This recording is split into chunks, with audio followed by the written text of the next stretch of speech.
And I don't believe in I you, do, if Mr. you do Mr. not Chair. like if you do not like my ideology, fine. So what kind of thinking of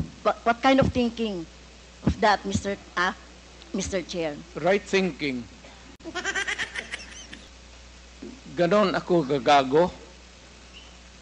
Excuse me, Tingin mo, point of order. ganon ako Point of gagago? order, Mr. Chair. order, Kanina no? sinabihan na natin na may rule na bawal gumamit ng manaswang salita o hindi Hindi magandang salita. salita. I'm Stupid. using a word. Ganon, am I that stupid? Oo.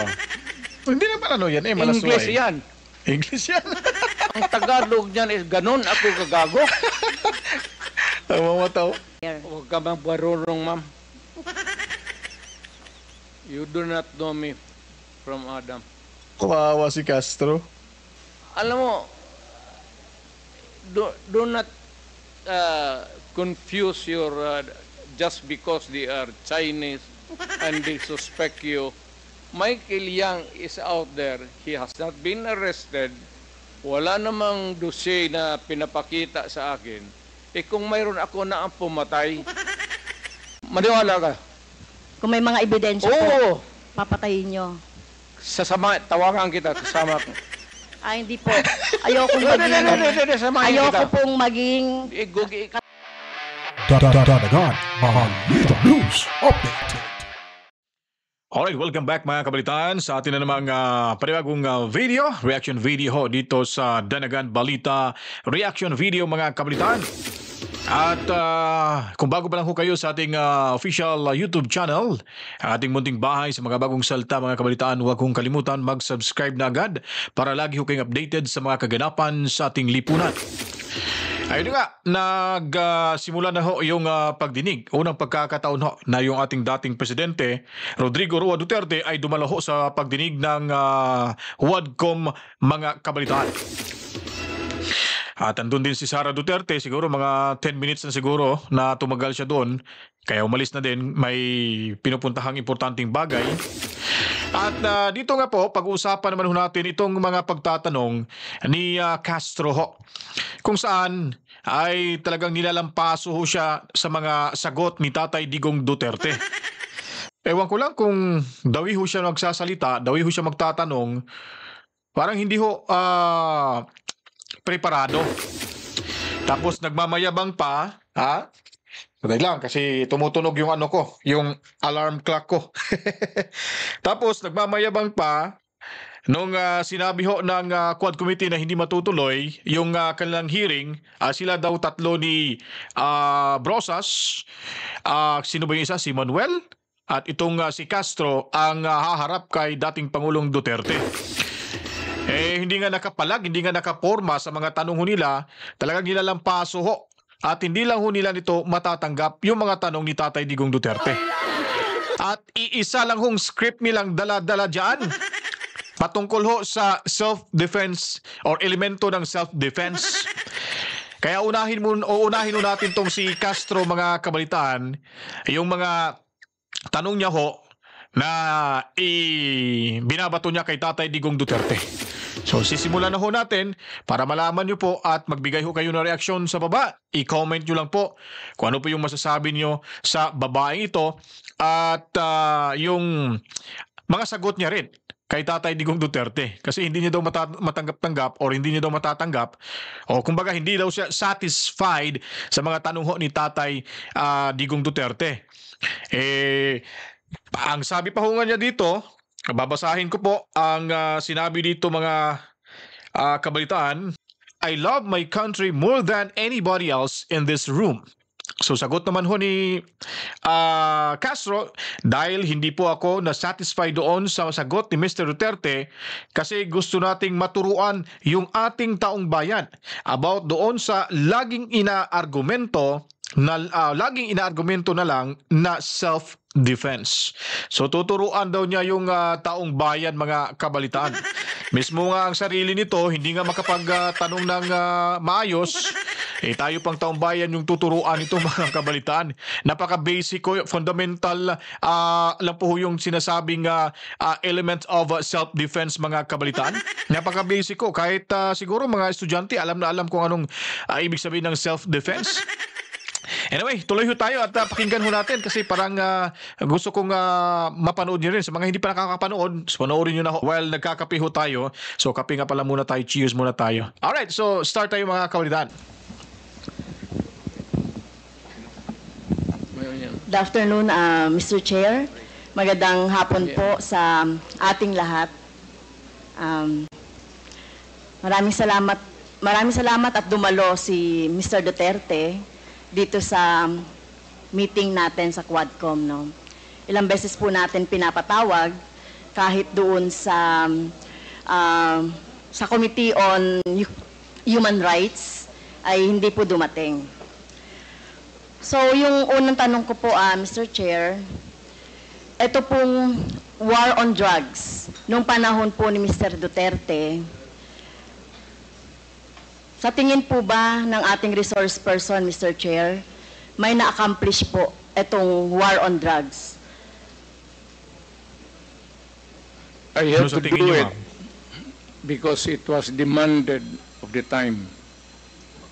And whether you believe it or not, whether you have the statistics different from ours, the government, it has gone a long way to protect the people, especially the children. Successful po. Successful po ba ang war on drugs ninyo, Mr. Chair? Successful, ma'am. So, how do you measure po yung success nung war on drugs? Well, because there's na-minimize yung drugs. You cannot entirely eradicate drugs because pang hanap buhay yan eh. Until now, you cannot kill everyone na alam mo o hindi mo alam. It's a commercial thing that is of value. And people, yung walang trabaho, walang hanap buhay, papasok talaga dyan. Lalo na if they are criminally inclined to do it. So, sabi nyo na-eradicate ninyo, Mr. Chair, Pagkabingi naman tong si Castro. Sinabi na nga ni Tatay Digong na you cannot entirely eradicate ang shabu or illegal drugs dahil ito ay negosyo. Oh. Di nakikinig kasi itong si Ali kasi inuuna yung galit niya sa puso niya. Mr. Duterte, yung problema sa war on drugs nung panahon ninyo. And then, you cannot Hindi. eradicate. No Okay. country in this planet, even the United States, it's more of a problem to them than us. Hindi mo ma-eradicate, ma'am. Hanap buhay yan. Okay, pero sinabi niyo po kanina, Mr. Chair, sinabi niyo po kanina na success. So how do you measure success?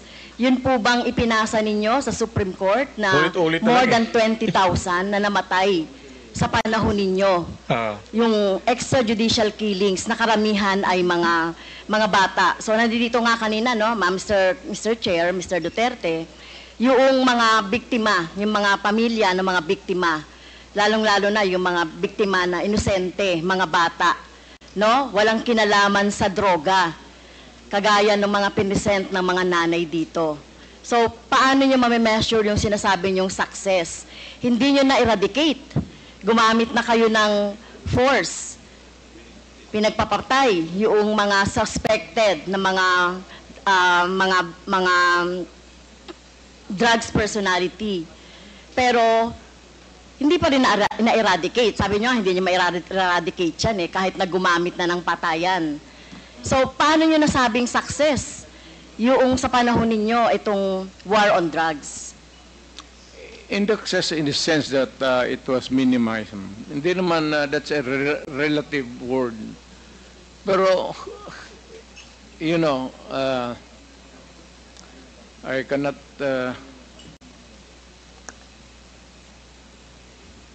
Minimize, Mr. basta ginawa ko yung dapat kong gawin sa panahon ko, ma'am.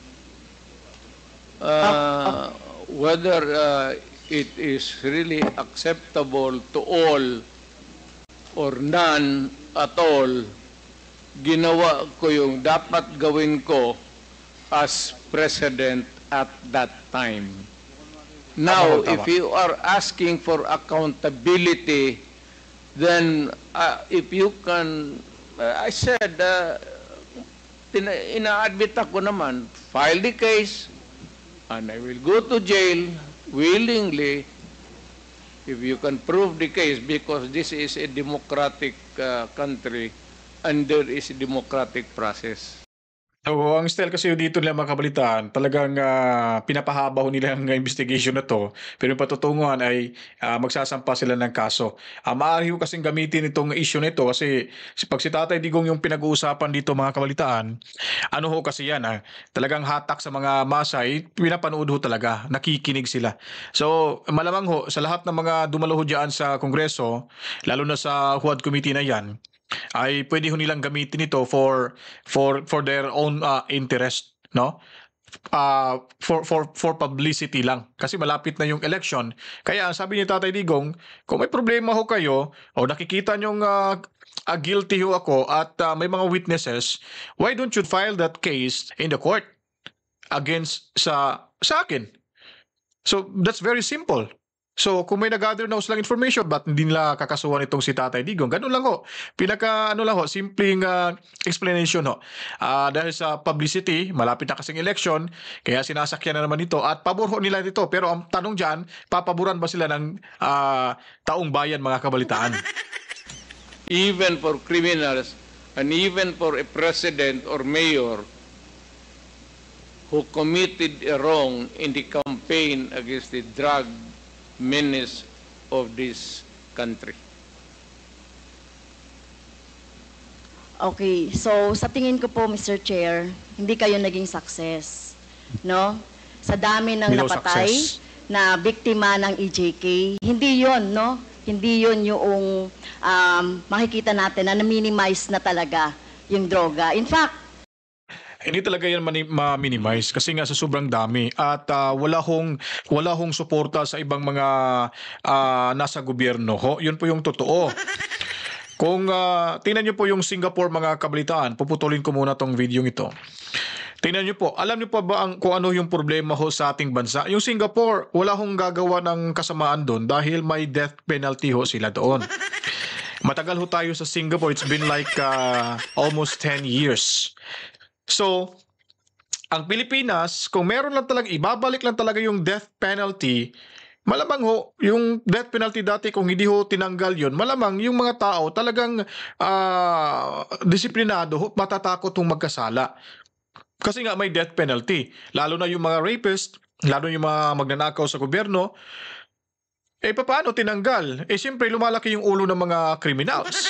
At lalo na ho sa CHR, kinakampihan no. Sinasabi nila na may daw yung karumal-dumal na pagpatay, yung extrajudicial killings, yung sinasabi nila, human rights violation. So, hindi ho talaga magbabago yung takbo ng takbo ng pamumuhay sa pating Pilipinas dahil may mga criminality na nangyayari. At isa pa dyan, kung tutulungan ho ang ating, kung sa panahon ni Tatay Digong, kung marami hong tumulong ho sa kanya doon sa pag-implementar ng kanyang polisiya sa war on drugs, malamang ho magiging 100% na successful ho ito. Naging success ho itong programa ni Tatay Digong. Subalit, hindi ho niya makukuha ng 100% dahil nga may mga ilang politiko na protector pa rin ng mga illegal drugs sa ating bansa, mga kabalitaan. Yun po yun ang hindi nakikita ni Castro. Yung mga leftist na yan, hindi ho nila nakikita dahil galit, puot, at gusto nilang pabagsakin ang Marcos administration that time, mga kabalitaan. So ngayon, nakahanap na sila ng kakampi, kaya gagamitin ho nila ito para sa kanilang political career, mga kabalitaan.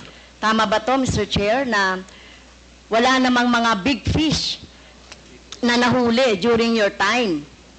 So, pwede magbanggit, Mr. Chair, si Mr. Duterte, na mga big fish, yung mga drug lord, mga nagmamanufacture ng droga during the time. Kasi ang nakita lang natin ay bloody, no? Dugo ng ating mga maliliit, mga mahihirap na mga mamamayan. Pwede ka bang magbanggit, Mr. Chair, si Mr. Duterte, na drug lord o malalaking smuggler ng droga na napatay or nahuli or napakulong sa panahon mo? Ma'am, magtanong ako. Mr. Chair, ako po yung nagtatanong. Point of order. Hindi, teka muna. Pwede pong sasagutin na lang ng resource person. Mali yung tanong mo eh. So, Mr. Chair, bakit mali po yung tanong ko? Napatawa si Castro eh. Ang tinatanong ko lang po, may nahuli ba kayo na malaking kriminal, mga drug lords, mga nagmamanufacture ng droga sa panahon niyo po? Kasi ang nakita lang ng tao ay yung mga namatay na mga bata, na mga small time, na mga drug addicts, or mga pusher, etc. O meron mang mga LGU na mga mayor, merong iba.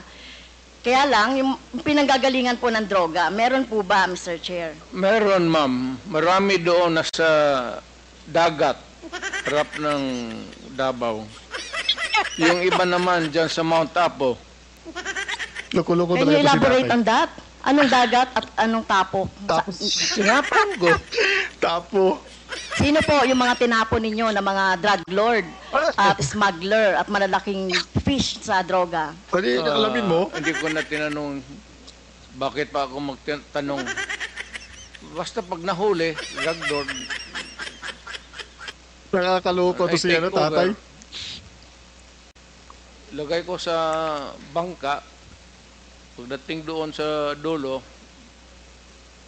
talian ko yung kamay pati paa, tapos itapon ko. Ngayon galit na inis na inis sa magkatabi pa naman silang dalawa. Okay. So, dapat po magbanggit kayo. At alam ko po, Mr. Chair, si Mr. Ha? Sabi ni Castro, dapat magbanggit po kayo, ha? Wala talaga sa ayos magtanong tong babae. Ito, tatakbo pa naman to ng senador. Oy, sa mga butante natin, kasamahan natin yung butante, ha? Wag niyo pong, tandaan niyo po yung pangalan nito, ha? Ano ba pangalan ni Castro, ha? Tandaan niyo po, yung pagmumukha, tandaan, yung sa baluta, pag nakikita niyo yun sa sampul balot ninyo, tandaan niyo, wag niyo pong ilagay yan sa balota. Kasi walang mapapala yung Pilipinas, puro away lang hinahanap nito eh. Puro pamumuna. Duterte ay isang lawyer. At alam ninyo yung due process. At alam nyo ba paano pahalagahan ang buhay? Whether yan po ay talamak na kriminal o wala ng pag-asa sa buhay or whatever, kung nahuli, dapat ay binigyan ng due process, ikinulo, inahawa ng cases, kinulong, at hindi agad-agad ng pinapatay na katulad ng ginagawa ninyo, Mr. Chair, ni Mr. Duterte. Ginagawa ni Mr. Duterte yung sa sinabi niya. Ma'am, ang preso kasi ma'am sa amin is only good for 40, 50. Minsan umaabot na kasi ng 80, 100. Overcrowded na. So, yung iba, itatapon mo na lang para medyo maluwang. Well, excuse me sa mga audience, no? Siguro may kakampi Tingnan mo, galit, inis na palagot sa kontra si Tatay Digong, tingnan niyo si Castro. Nabubuisit na yan dyan eh. Tuloy natin. dito si Mr. Duterte. Hindi po nakakatawa yon. Hindi ako nagpapatawa, ma'am. Pero hindi po kami natatawa. Hindi nga sa Mr. nagpapatawa. Chair, wag mong gawing katatawanan Well, hindi ang na. hearing na ito. Sinasabi ko sa iyo. Well, naging presidente ka, Mr. Chair. Correct. Pero dapat alam niyo po yung due process at pagpapahalaga sa buhay. Hindi yung ganyan. Ulit-ulit na lang due process mga kabalitan. Hindi ko alam kung anong punto nila nito eh. Ha?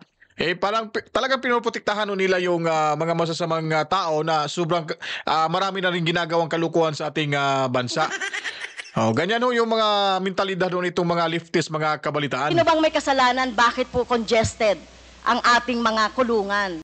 Sino ba may kasalanan? Isisisi mo ba kay Tatay Digong o ba kaupo niya nga lang nung time na yon?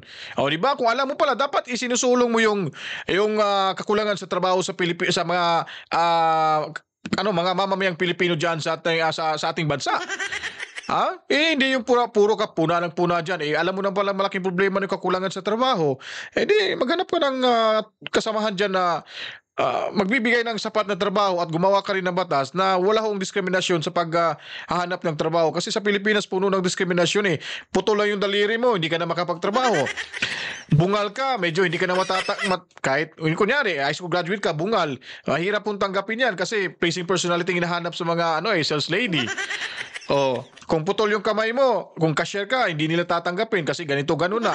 Palibasa sa ibang bansa nga, kahit mga mongoloid, kahit mga special child, may mga trabaho nga yun sana yung pinagtuunan niya ng pansin. Alam niya pala malaking problema, malaki yung unemployment rate sa ating bansa. Kaya, ganun sana, di ba? Hindi yung kontra ng kontra sa kahit anong klase, kahit sa kaninong mga administrasyon na makakaupo sa ating bansa. Di ba?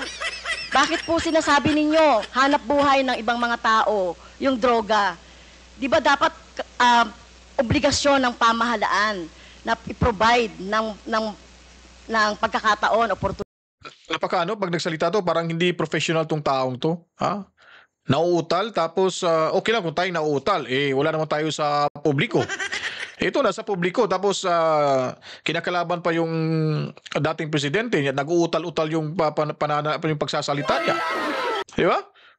Tingnan niyo yung pagmumukha nito, napaka-traidor. Tingnan yung nguso nito. Sarap ipahalik sa nguso ni Tatay Digong Duterte.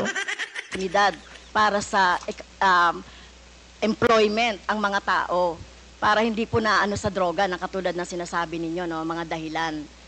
Pero ito po, wag niyo pong gawing katatawanan. Kung totoo po yung sinasabi niyo, name names. Sino po yung tinapon niyo sa dagat? Nakita pa po ba yan ng kamag-anak niya? Ito katulad po ng mga biktima ng droga, ng biktima ng EJK dito. Wala man, Davao man ako assign, ma'am. Hindi po. Hindi Ito man katulad dito. nito, katulad yan. Sinabi po Mr. Chair ng ni Mr. Duterte na pag may nahuli siya na sangkot sa droga o malalaking fish, tinatapon niya. So ganun na po ba ka-cheap?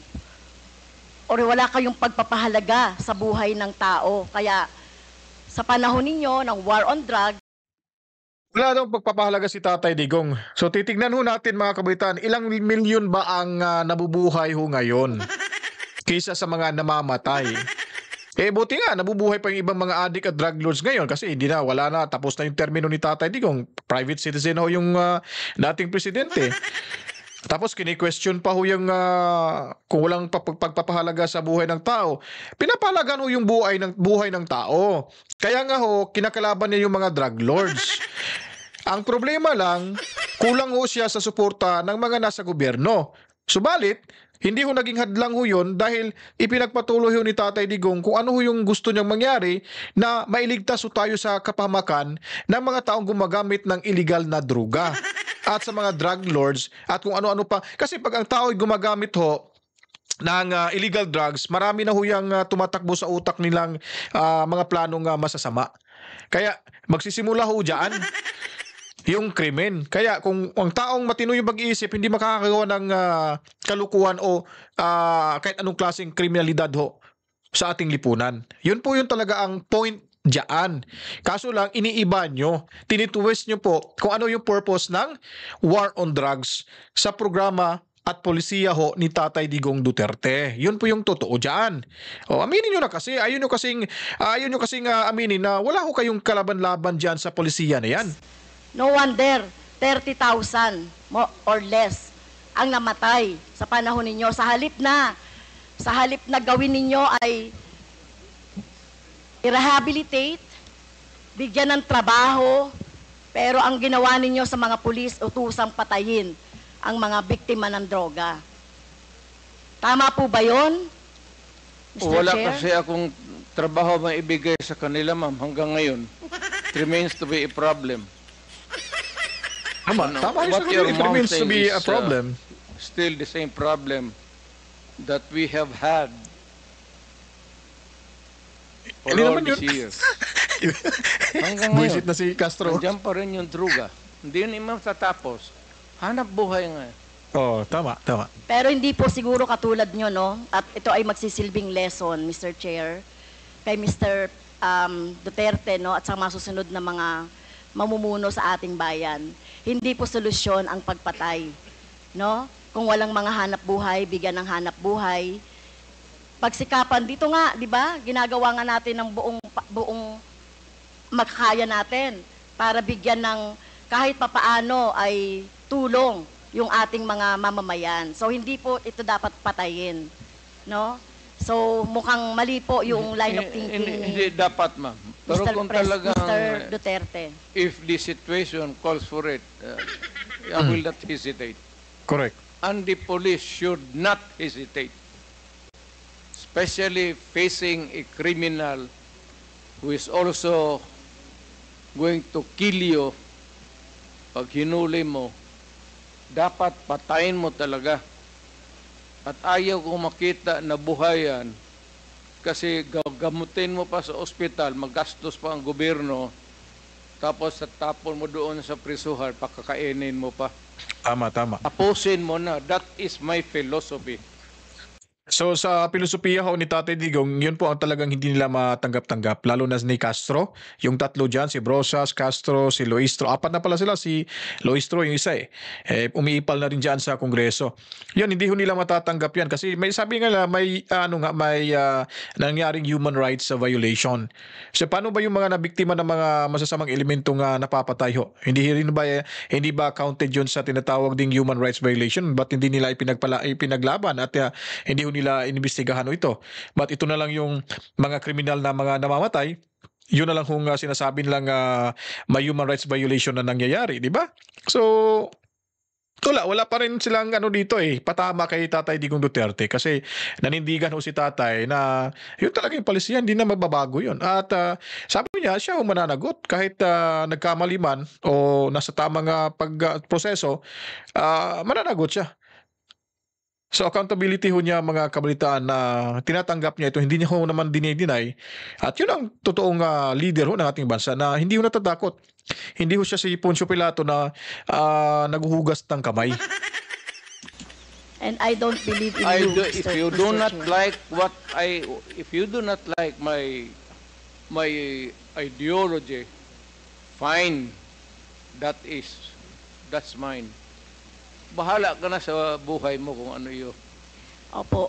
At bahala na rin po yung yung hustisya, yung batas sa inyo po, whether dito sa bansa Well, or sa ibang bansa. naging Well, presidente Pero kung ako. ganyan po yung, Mr. Chair, kung ganyan ang line of thinking ni Mr. Duterte, na walang ganyan niya ituring ang mga mamamayan, na kapag hindi niya mabigyan ng hanap buhay, nagdroga yan, patayin na lang, Mr. Chair. Right thinking.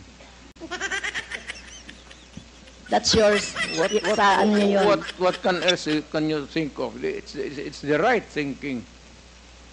I don't believe in you. Well, Okay, next, Mr. I'm not Chair. asking you to believe in me. Okay, fine. Far from it. Para mga Fine, bata Mr. tong dalawa Chair. In Parang love same quarrel, Senate hearing,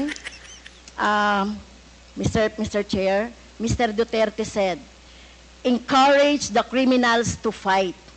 Encourage them to draw their guns. Yan ang instructions ko.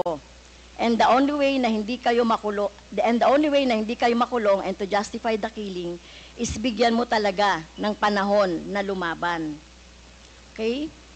So, madalas po, Mr. Chair, nababanggit dito, self-defense ng mga pulis, yung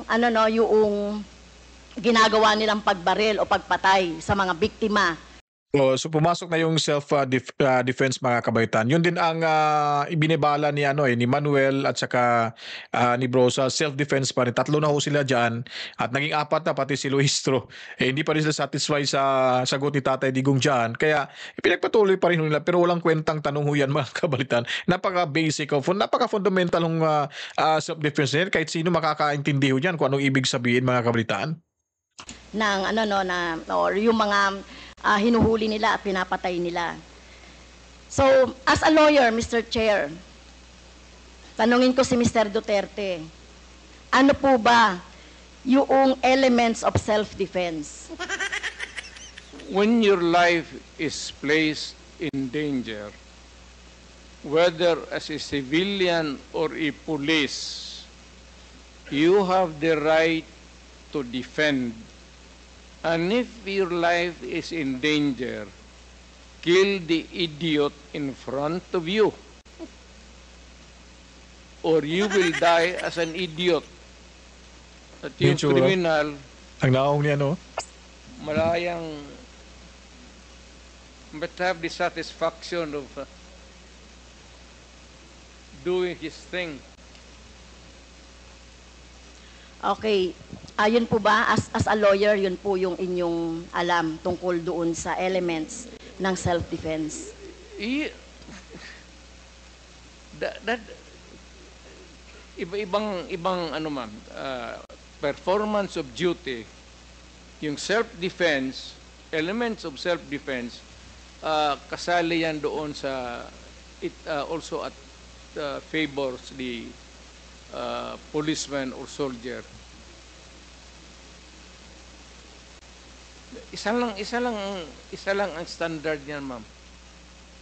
Are you in danger of losing your life in front of a person, whether really criminal or your enemy, galit mo, and there's a confrontation, a violent activity ensues, and if your life is in danger, put the idiot down. Rather mamatay ka. Ano ba itong buhay na ito? Okay. Pagdrama pa tayo. Thank you po, Mr. Chair. Salamat. So sinasabi niyo po, encourage the criminals to fight. Okay? Encourage them tama to yan. draw their guns. Drama yan, ma'am. Okay? So ang elements po ng self-defense ay, ang alam ko po, no, sa turo ng mga abogado, Ay, Google ay pa, kung Google. merong unlawful aggression. Ay, parehas lang naman yun eh. Yung bata po, meron bang, yung napatay na mga bata, yung mga napatay na mga, basta na lang nakursunadahan, etc. So, wala ditong elements of self-defense. No? Inantok ako dito, guys. Number 2, reasonable necessity of the means employed to prevent or repel. So, ang nangyari na po, pinatay na agad eh. No? Pinatay na agad yung biktima. Pangatlo po, yung lack of sufficient provocation on the part of the person defending himself. Pero sinasabi dito, sufficient provocation. Mr. Chair, mismo nga sa presidente, dating presidente, si Mr. Duterte, sinabi mo na nga sa instructions mo doon sa inyong mga pulis, encourage the criminals to fight, palabanin. Okay? At narinig ko pa nga minsan ay kung walang baril ay... Ganito kasi yan, mga kabaitaan. Ako pulis o ako kriminal. Tapos nahuli ako. Tapos sasabihin ng pulis, sige, ito, baril. Gusto mo magpatayan tayo? Sige, baril, para matudas ka na. Sige, lumaban ka. Ha? Hindi naman ho yan criminal crime, mga kabalitaan. Hindi ho yan crime. Kahit udyukan mo pang lumaban, hindi ho, ako naman, hindi ho ako manlaban. Talagang mamamatay ho ako kasi may baril din sila eh. Ha? Sino bang taong gustong mamatay? Kung sasabihin ako ng pulis, sige, manlaban ka para tudas ka na. Kung hindi ako manlaban, so mabubuhay ho ako. Hindi ako manlaban kasi alam ko papatayin talaga ako. Gano'n naman talaga. Yung pinaka-simple lang hong situation. Ito sila, pag sinabi na ni Duterte na inutusan yung pulis na hayaan mo maglaban tong mga o udyukan na manlaban para sila ay mamamatay. At which is, hindi ho yan crime. Unless kung ginawa ho talaga na sinasadya, pinapatay, crime ho yan. Sinabi lang, paano kung hindi gagawin ng tao, ng suspect? Hindi ho siya mamamatay. Di ba? Naku, tong si Castro, talagang pinapalaliman niya pa hanggang liig lang naman, hindi naman umaapaw sa ulo niya yung mga pagtatanong nito. Bigan ng baril. So encourage. So saan po dito yung elements of self-defense na sinasabi po ng mga pulis ninyo? Pero kayo po, kapag kapag yung time na nandiyan na yung biktima o nandiyan na yung suspect, kayo po talaga gusto nyo patay talaga agad. I mean, I do not mean to be discourteous, Mr. Chair. I'd like to advise the lady to, pag siyang pumasok diyan sa aggression, you'd never understand that. Wag na lang. Pahiya ka dyan. Your hypothetical, Hypothetical, pahiya ka dyan. O, Mr. tinan mo Chair, mata. si Mr. Duterte mismo nagsabi patayin agad. Wala bang pagkakataon na mabigyan na mabigyan ng pagkakataon yung Papatayin nga pag nanlaban. Kung hindi ka naman naglaban, so hindi ka mamamatay. Ito pinipilit mo na sinasabi mo na pag nahuli, pinapatay agad. Ano ba to si Castro na to? suspect or yung gustong mahuli. Napaka-basic na tanong. Ang concept niyo talaga patayin agad ang mga kriminal o yung mga addict o yung Pag mga nanlaban. pusher. Pero ang tanong ko nga, hindi niyo ginawa yan Galit sa mo. mga drug lords. Okay? hindi kayo nang huli ng mga manufacturer ng drugs. Pero yung mga maliliit, ganyan ang tingin ninyo, yung mga kriminal na sinasabi ninyo. Ganyan niya tratuhin. ganon ako gagago. Excuse me, Tingin mo, point of order. ganon ako gagago? Point of order, Mr. Chair. order, Kanina no? sinabihan na natin na may rule na bawal gumamit ng manaswang salita o hindi Hindi magandang salita. salita. I'm Stupid. using a word. Ganon, am I that stupid? Oo. Hindi naman yan malasway. English yan. English yan.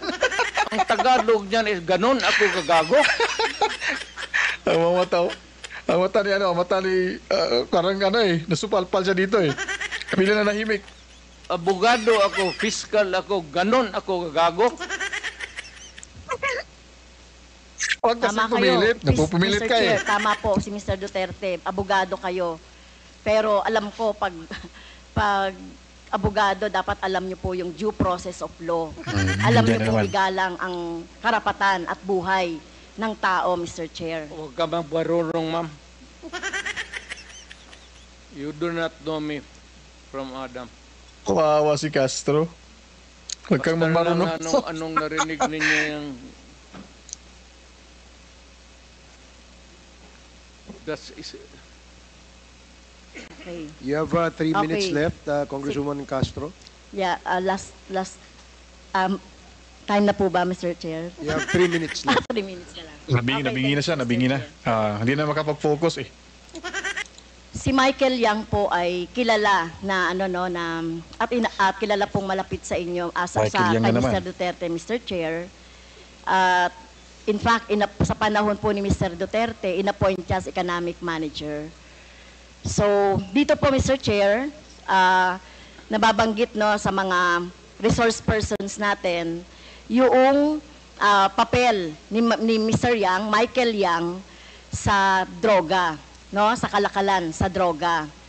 So ang tanong ko po kay Mr. Duterte, Mr. Chair, gaano niyo po kilala si Mr. Yang o si Michael Yang? Michael Yang is an owner of a big department store in Davao City. Nag-irate yan, ako ang nag-cut ng ribbon sa department store niya. And every businessman, whether ang background mo hindi kung saan ka galing impyerno, if you want to have a picture with me, I will gladly oblige you. Even the criminals. Alam mo, do not confuse your, just because they are Chinese and they suspect you. Michael Yang is out there. He has not been arrested. Wala namang dossier na pinapakita sa akin. Kung mayroon ako na ang pumatay, hindi na kailangan ang pulis. Ako na mismo ang Kung may ebidensya po tayo na involved siya sa droga, Oo, papatayin pakita niyo mo rin na. po si Oo. Michael Yang. Ako. Maniwala ka. Kung may mga ebidensya po, Oo. papatayin niyo. Sasama, tawagan kita, kasama ko. Hindi po. Ayokong maging... Samahin Ayoko kita. pong maging katulad Ikaw ninyo, yung no? At ayokong masama witness. doon sa patayan. You will So, be hindi a po. witness to a murder. Tama kay Mr. Duterte para pumatay. Yan ang problema mo. Okay. So, yun nga po, no, yun pong mga malalaking drug lords katulad ni Michael Yang na sinasabi. Pero hindi nyo po alam na involved sa droga si Michael Yang, Mr. Duterte, Mr. Chair. Mas marunong ako sa iyo, ma'am. Hindi talaga involved yan. Magtanong ka ng involved. pulis ngayon. Kaya Gusto mo, nga. magsama tayo sa NICA. Sama tayo sa NBI. Ngayon, pagkatapos nito, kung may makasabi sa iyo na isang ahente na involved yan, yan lang ang suspitsa nila kasi pagka-in-check, yan, pag sama-sama ng... Hindi po. Ganun yan I ang beg to mga- disagree, Mr. Chair. Tayo po nirerespeto po natin ang citizenship. Tayo po marami pong mga... hindi po tayo against sa mga in-check. No, Hindi that po is tayo the against characterization. sa mga sinasabi nating Chinese, lalo na kung Chinese Filipino yan, na wala namang ginagawang krimen dito sa ating bansa. Kaya ang tinutukoy lang po natin yung mga involved sa krimen na mga nababanggit po dito sa ating hearing ng Quadcom. So, sana po, nung panahon ninyo po, dapat ang ikinulong at kung yung pinapatay instead ng mga mahihirap ay yung mga drug lords. Kaso wala kayong nahuling drug lords sa panahon ninyo. Si Michael Kaya- Yang nandito pa. Hindi pa hinuli. At bakit siya hindi nahuli? Anong ginagawa na itong magkagong pulis pati? Alam niyo po ba kung nasaan si Michael Yang? Nasa Davao, either dito, nasa Davao. May malaking tindahan yan. Negosyante yan. Lahat Okay. ng negosyante na Chinese, natural born dito sa Pilipinas o from China, pagka dumikit sa akin yan, politiko ako, ma'am. Para sa akin, boto. At contribution sa eleksyon. Pera. Kailangan mo sa eleksyon, pera. Prangka-prangkahan tayo. Di ba? Boto pati pera. Ano masasay Kung niyo may dyan? maglapit sa amin na ganon, at wala namang ebidensya na nagkakalat sa harap mo, pero ako,